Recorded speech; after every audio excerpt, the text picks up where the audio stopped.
Sorry, she cried breathlessly as she narrowly avoided knocking them over.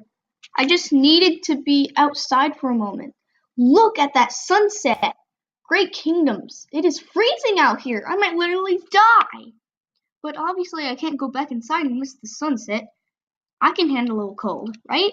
If I just keep moving? She began stamping fiercely in a circle around them, bucking herself with her wings.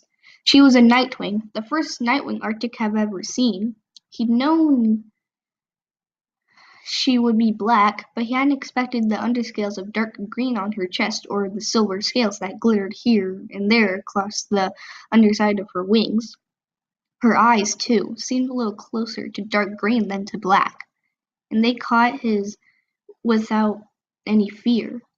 Her wings snapped with energy and felt his own wings responding, lifting as though he might suddenly take off and touch the moon's. "I'll meet you inside," he said to Snowflake.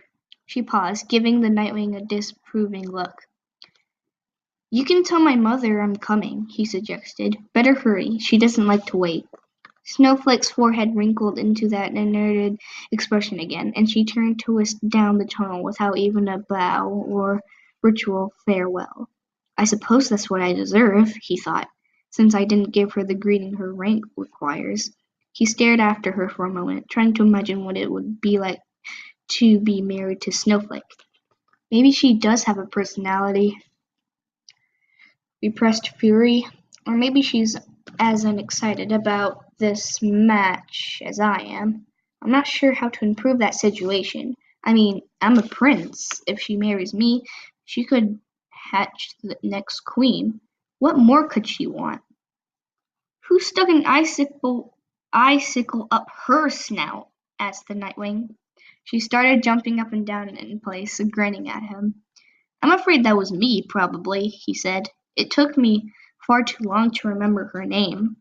"So?" said the Black Dragon. "I forget names all the time."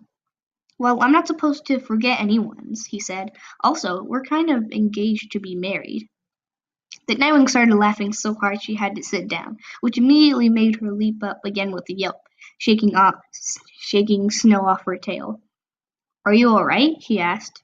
"Just cold," she said, stepping her feet again. "All right, I'm on her side. That's pretty terrible. You're the worst." "I'm not the worst," he protested. "We've only met once. I barely know her. Also, she is extremely unmemorable." "Seriously the worst!" she cried, laughing again. "That poor dragon! I am completely telling her not to marry you. I pity whoever gets tricked into that. You'll be like, 'Happy 4th anniversary. What's your name again?' And she'd be all, 'It's our 15th, you slime weasel, and my name is yours, sleeping on an iceberg tonight.'" "I promise I would remember that name," he said. "Sticks in the brain a bit better than Snowflake." "And what's your name?" she asked. "Or I can keep calling you Slime Weasel, although I expect that might get me kicked off the peacekeeping comedy." "My name is Arctic. Prince Arctic." "Oh, fancy," she said. "I guess I shouldn't bother telling you mine, since you'll forget it in the next 5 minutes anyway." "I promise I won't," he protested. "Oh, you only forget your girlfriends' names," she joked. "Or future family members?" "I remember any dragon who seems likely to change my life," he said.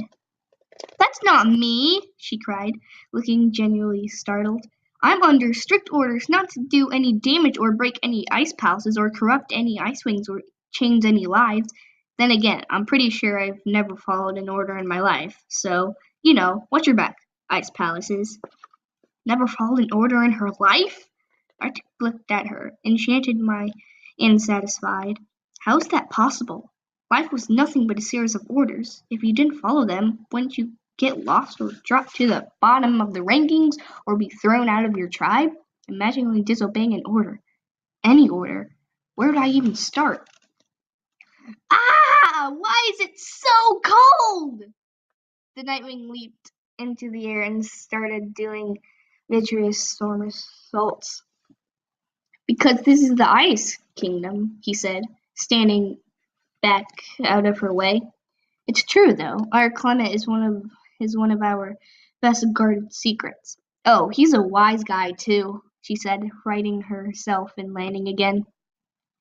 Do you have any useful skills or maybe an extra one of those magic bracelets that keeps your guests from freezing? That's the gift of diplomacy, he said. It keeps our guests warm and helps them travel safely over the great ice cliff. The tribe only has 3 bracelets. Are there more than 3 of you? He asked, surprised. I'm the 4th. My mother and I are sharing her bracelet.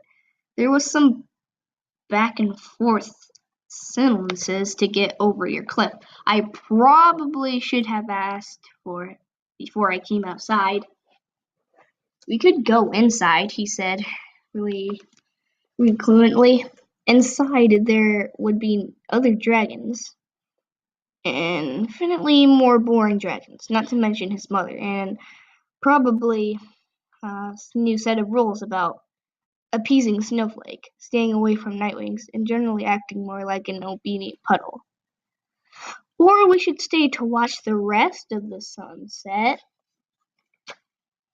The sunset is great, she said, but honestly I had to come out here because my mother is driving me crazy. He couldn't control the smile that split his face like ice cracking. It seemed possible that he would never be able to stop smiling at her. He never heard an Icewing say anything like that about his or her parents. It was beyond forbidden to complain or talk back or criticize your elders in any fashion. Please tell me all about it, he said. Oh, she's always lecturing me about how I ruin everything. Foeslayer, why are the scrolls shelved in the wrong places again? Foeslayer, you smiled at the wrong dragons this morning. Foeslayer, the queen will never want you on her council if you insist having options all the time. Foeslayer, I'm bringing you this mission because I don't trust you if you leave you behind. But if you say one word to any Icewing, I will mount your head on a spike in the throne room. She snapped her mouth shut as if she understood the last instruction, then gave Arctic a rueful look. Oops. Ah, he said with a thrill like the first time he touched fire. I have cleverly deduced that your name is Foeslayer. Oh no, she said. That's just how my mother starts all her sentences. He laughed and she smiled, and he thought that perhaps nothing would ever be boring or frustrating again as long as he was near her. So really, she said, no secret extra magic bracelets or blanket or anything? Sorry, Urtik said, wishing he could offer his own wings for warmth, but his scales were as cold as the snow underfoot and would only make things worse. She sighed. Then I guess I do have to go back inside. Wait, he said. He didn't stop to think about it. It was wrong, worse than wrong. A broken rule, a betrayal of his entire tribe, but next to the shining dragon he didn't care. He'd do anything for another few minutes with her.